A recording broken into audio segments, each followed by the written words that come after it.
अरे बच्चों, आज हम इस वीडियो में बात करने वाले हैं आपकी काउंसलिंग प्लानिंग के बारे में। जैसे कि आप सबको पता है कि कल ऑफिशियली एनटीए ने अपनी ओएमआर सीट जो उन्होंने रिकॉर्ड की है और आंसर की दोनों ही रिलीज कर दी है। अब आप उसको चेक कर सकते हैं और अगर आपको लगता है कि किसी क्वेश्चन में आपको डाउट है तो आप उस क्वेश्चन को भी क्लेम कर सकते हैं। अगर आपको लगता है कि जो ओएमआर में आपका आंसर रिकॉर्ड होना चाहिए था, अगर वो रिकॉर्ड नहीं हुआ है तो उसको भी आप चैलेंज कर सकते हैं। उसके लिए टाइम बहुत ही कम है। 2 सितंबर को रात के 11:50 तक ही उसकी डेडलाइन है, तो टाइमली आप उसको कर लीजिए। उसके लिए आपको कुछ पेमेंट देनी पड़ती है। किसी भी क्वेश्चन को आपने चैलेंज करना है तो एक क्वेश्चन के लिए 200 पे करना पड़ता है। उसको आप चेक कर लीजिए। अब सबसे पहले जिन्होंने बच्चों ने स्कोर चेक कर लिया है और जिनका स्कोर अच्छा है, अगर वो उम्मीद कर रहे हैं कि उनका स्कोर 590 के अबाव है, तो ऐसे बच्चे उम्मीद कर सकते हैं कि उनको ऑल इंडिया से गवर्नमेंट सीट मिल जाएगी। बाकी अपने स्टेट में भी वो गवर्नमेंट कोटा की सीट ले सकते हैं। हर स्टेट में गवर्नमेंट कोटा की जो कट ऑफ होती है वो अलग अलग होती है। आप चाहें तो उसके लिए हमारा गूगल पर article minimum marks required for MBBS college, उसको भी आप चेक कर सकते हैं। किसी स्टेट में 520 पे भी एडमिशन मिल जाता है, किसी स्टेट में 600 पर मिलता है, किसी स्टेट में 630 पर भी एडमिशन मिलता है। और ये कैटेगरी वाइज भी वेरिएशन होता है। जैसे ईडब्ल्यूएस में कट ऑफ अलग रहती है, जनरल ओबीसी में अलग रहती है, एससी में अलग रहती है और एसटी में अलग रहती है। अब हम एक बार ब्रीफ में बात कर लेते हैं कि क्या आपको लगता है कि जो एनएमसी जो प्रपोज कर रही है कि कम से कम जो 50% सीट जो प्राइवेट कॉलेज और डीम्ड कॉलेज है उसकी फीस आधी हो जानी चाहिए, या 50% सीट्स के लिए जो फीस है वो गवर्नमेंट कोटा की जितनी होनी चाहिए, तो उसकी संभावना हमें इसलिए कम लगती है कि अभी केरला हाई कोर्ट ने एक डिसीजन दिया है और उन्होंने उनका एक लगभग 35-36 पेज का एक ऑर्डर है। अगर आप चाहेंगे तो उसको भी मैं शेयर कर दूंगा। तो उसके हिसाब से इसको इम्प्लीमेंट करने की संभावना नहीं है। हालांकि जो मद्रास हाईकोर्ट का डिसीजन है, जिसमें वहाँ के पुडुचेरी और तमिलनाडु के government sorry deemed medical college और प्राइवेट कॉलेज ने जो केस किया, उसका डिसीजन भी उम्मीद है कि कल तक आ जाएगा। उसके बारे में नोटिफिकेशन आने की उम्मीद भी आज शाम तक रहेगी। और दूसरा मैं बता देता हूँ कि उससे बहुत ज़्यादा इम्पैक्ट पड़ने वाला नहीं है। सिर्फ और सिर्फ जो अंतर पड़ेगा वो 15 to 20 मार्क्स का ही अंतर पड़ेगा। तो बेहतर ये है कि आप अच्छे से पहले प्लानिंग कर लेंगे तो आप बेहतर कॉलेज ले पाएंगे राउंड 1 में। अगर हम कहते हैं कि ऑल इंडिया में जो कट ऑफ रहने वाला है वो 590 रहने वाला है, तो आप उम्मीद कर लीजिए कि अगर इम्प्लीमेंट हो भी जाता है तो 570 तक के बच्चों को ही गवर्नमेंट सीट मिल पाएगी, या जो रिड्यूस्ड वाली जो फीस है वो सीटें उनको मिल पाएगी। अब हम क्या कर सकते हैं कि हमें कम स्कोर में अच्छा कॉलेज मिल जाए। देखिए, मैं आपको बताता हूँ कि लास्ट ईयर वेस्ट बंगाल में जो कॉलेज लास्ट ईयर ही ओपन हुआ उनकी सीट भी जो एडमिशन हुआ वो एडमिशन हुआ लगभग लगभग 1 करोड़ 40 लाख। लास्ट मोमेंट पे एडमिशन होता है तो पेरेंट्स को भी काफी चिंता होती है, पेरेंट्स को भी लगता है एडमिशन होगा नहीं होगा। और लास्ट डेट में काफी सारे स्टेट की काउंसलिंग एक साथ चल रही होती है, डीम्ड की अलग चल रही होती है, कर्नाटक की अलग चल रही है, अलग अलग स्टेट में काउंसलिंग अलग अलग होती है। तो पेरेंट्स के लिए भी मुश्किल होता है कि वो कौन से स्टेट की काउंसलिंग पार्टिसिपेट करें ताकि उनका एडमिशन कंफर्म हो जाए। देखिए, बार-बार मैं एक चीज़ का डॉक्यूमेंट का ज़िक्र आपको बार-बार करता रहा हूँ। बहुत सारी वीडियोज़ भी हमारे यहाँ, आर्टिकल भी हैं, गूगल पे हम रैंक 1 पे आते हैं एनआरआई के डॉक्यूमेंट। तो मैं आपको कहता हूँ कि अगर आपके पास डॉक्यूमेंट है, अगर आपके कोई ब्लड रिलेटिव आपका स्पॉन्सर करने के लिए रेडी हो जाते हैं, तो एनआरआई डॉक्यूमेंट एक बहुत अच्छा डॉक्यूमेंट आपके लिए हो सकता है, गेम चेंजर आपके लिए हो सकता है, जिसमें आपको राउंड 1 में ही अच्छे कॉलेज में सीट मिलने की संभावना हो सकती है। जिपमर में एनआरआई की सीट होती है, एएमयू में एनआरआई की सीट होती है, जितने भी डीम्ड मेडिकल कॉलेज होते हैं उसमें भी अपनी एनआरआई की सीट होती है। इसके अलावा कुछ ऐसे स्टेट होते हैं जिनके गवर्नमेंट मेडिकल कॉलेज में एनआरआई की सीट होती है, कुछ ऐसे स्टेट हैं जिनके सेमी गवर्नमेंट में एनआरआई की सीट होती है, और हर स्टेट के अपने अलग नॉर्म्स होते हैं।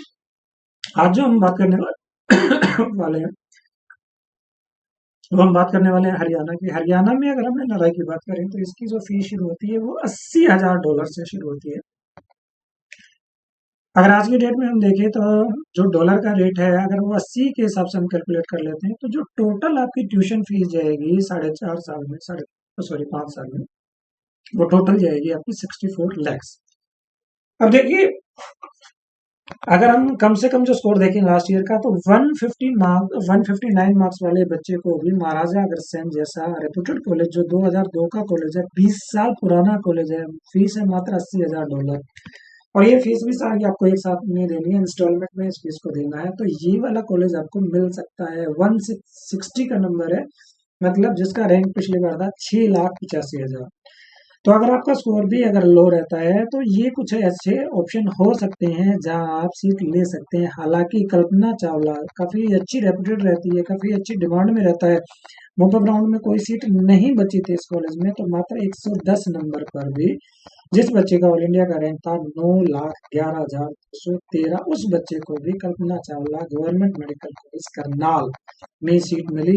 फीस वहां रहती है $1,25,000। लास्ट ईयर तक जो फर्स्ट ईयर में जो फीस जाती थी वो जाती है $40,000।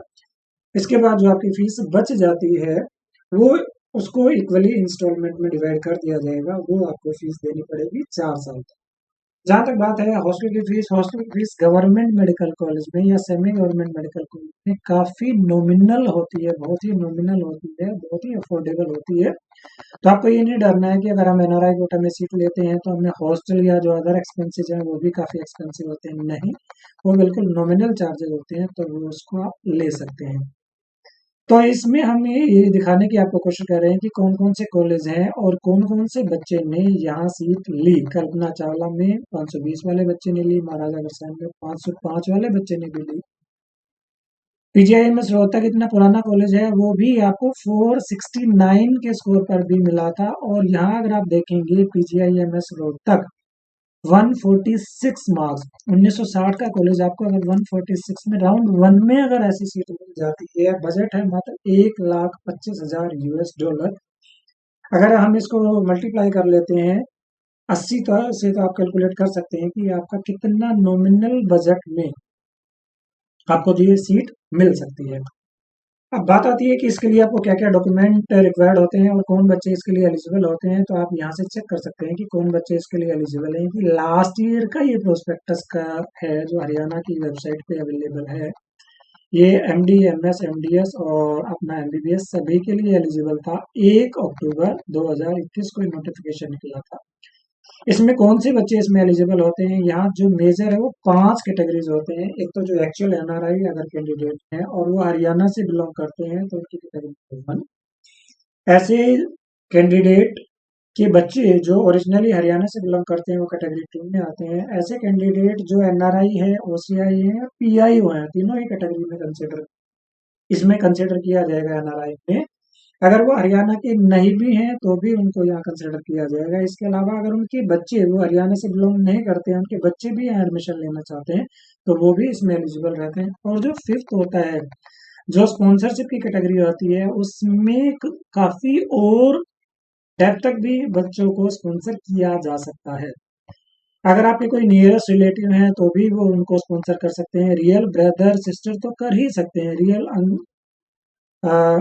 इसके अलावा रियल ब्रदर और सिस्टर ऑफ फादर और मदर उनके दोनों के कर सकते हैं। यहाँ फादर का लिखा हुआ है यहाँ मदर का लिखा हुआ है। यहाँ अगर आपके ग्रैंड फादर हैं तो वो भी कर सकते हैं। इसी तरीके से आपके मैटरनल ग्रैंड फादर और ग्रैंड मदर हैं वो भी कर सकते हैं। इसके अलावा फर्स्ट डिग्री पैटर्नल और मैटरनल कजिन मतलब जो आपके चाचा हैं उनके बेटे आपकी मासी हैं उनके बेटे या जो क्लोज रिलेटिव हैं उनके बच्चे भी अगर वो फर्स्ट डिग्री रिलेशन में आते हैं तो वो भी आपको इसके लिए स्पॉन्सर कर सकते हैं। फीस का हमने बता दिया है। फीस $80,000 से शुरू होती है जो बनती है आज की डेट में 64 लैक्स और ये जाती है $1,25,000 तक। इसी तरीके से दूसरे स्टेट में भी ऑप्शन हो सकते हैं जैसे आपके पास ऑप्शन है हिमाचल में वहाँ फीस रहती है $1,00,000। इसी तरीके से आपका जो पंजाब में रहती है $1,10,000। चंडीगढ़ में $1,10,000। राजस्थान में जो फीस है वो रहती है $31,500। इसके अलावा गुजरात के सेमी गवर्नमेंट मेडिकल कॉलेज में भी लगभग लगभग $30,000 की फीस जाती है 1 साल के लिए। इसी के अलावा पुडुचेरी के गवर्नमेंट मेडिकल कॉलेज में भी आप एनआरआई कोटा से सीट ले सकते हैं। मैं आपको बता देता हूँ कि अगर आपको गवर्नमेंट कॉलेज में नहीं जाना है तो आप कुछ अच्छे प्राइवेट मेडिकल कॉलेज जो डीम्ड मेडिकल कॉलेज हैं उसमें भी जा सकते हैं। मैंने आपको बताया एएमयू में भी डीम्ड सॉरी आपका एनआरआई की सीट होती है, जिपमर में भी एनआरआई की सीट होती है, वहां भी आप सीट ले सकते हैं। कस्तूरबा मणिपाल जैसे कॉलेज में भी आप एनआरआई की सीट बहुत ही कम स्कोर में, जो मैंगलोर वाला जो कॉलेज है उसकी कट ऑफ आप देखेंगे कि लास्ट ईयर जो था राउंड वन में था दैट वाज 124 और मॉपअप राउंड में था इट वाज 121। क्या आप इमेजिन कर सकते हैं कि अगर आपने कैटेगरी में भी क्वालिफाई किया है तो भी आप उस सीट में एलिजिबल हो सकते हैं और वो सीट आप ले सकते हैं। और अच्छी बात क्या है कि कस्तूरबा ने अपनी फीस है उसको रिड्यूस कर दिया है। ये पहले जो फीस होती थी वो होती थी 57,400, अब ये हो गया 49,000। ये आप ऊपर भी इसको चेक कर सकते हैं।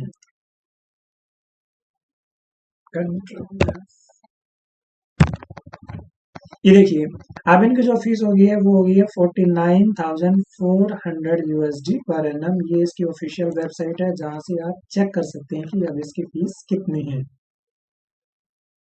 ये जो है आपका मेन कैंपस की भी इतनी है, जो आपका मणिपाल में 9053 का जो कैंपस है और 9055 का कैंपस की दोनों की फीस सेम है। जो टोटल आपकी जो फीस जाएगी वो जाएगी 1,97,000 USD। अब कुछ बच्चे हमदर्द में भी एडमिशन ले लेते हैं। हमदर्द में जो फीस रहती है हालांकि वो बहुत ज़्यादा कम नहीं रहती। हमदर्द की फीस है 40,000 USD, लेकिन जो फीस है वो जाएगी आपकी 5 साल के लिए। तो उसमें भी जो लगभग आपकी जो फीस जाती है वो जाती है आपकी $2 लाख।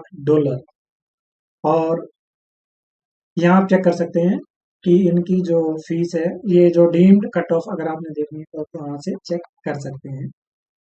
देखिए मैं आपको बताता हूँ कि काउंसलिंग भी एक इम्पोर्टेंट फैक्टर होती है। जैसे आपने एग्जाम के लिए अच्छे से मेहनत की है, पूरा 2 साल आपने उसके लिए लगाए हैं और हो सकता है कि उससे ज़्यादा भी टाइम लगाया है, तो इसी तरीके से अगर काउंसलिंग आप बेहतर तरीके से करते हैं, नॉलेज के साथ करते हैं, किसी बेहतर काउंसलर को अपने साथ लेके करते हैं, तो आपको अच्छे कॉलेज मिलने की प्रोबेबिलिटी बढ़ जाएगी।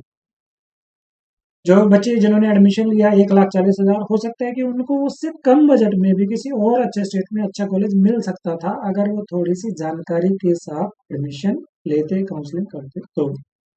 इसी तरीके से हम कुछ और वीडियोस लेके आएंगे जिसमें हम आपको बताएंगे ऐसे कौन कौन से ऑप्शन हो सकते हैं जिनको आप लो स्कोर होने के बावजूद भी टारगेट कर सकते हैं, कौन कौन से स्टेट ओपन है जहां आप जा सकते हैं। ये उन बच्चों के लिए रहेंगे जिनके पास एनआरआई के डॉक्यूमेंट नहीं है। हम बार बार यही इस चीज पर आपको स्ट्रेस दे रहे हैं कि अगर एनआरआई के डॉक्यूमेंट है, कोई आपके ब्लड रिलेटिव एग्री हो जाते हैं आपके लिए डॉक्यूमेंट बनवाने के लिए, तो आपको इसका यूज कर लेना चाहिए, क्योंकि इसको यूज करके आप कम स्कोर पर भी अच्छे कॉलेज में, लो बजट कॉलेज में भी एडमिशन ले सकते हैं। इसी के साथ इस वीडियो को हम यहाँ एंड करते हैं। आप चाहें तो हमारा एक गूगल पर फ्री टूल अवेलेबल है, नीट मेडिकल कॉलेज प्रेडिक्टर, आप उसका यूज करके भी चेक कर सकते हैं कि कौन सा कॉलेज आपकी संभावना हो सकती है। Wish you all the best. Thank you so much for watching our video.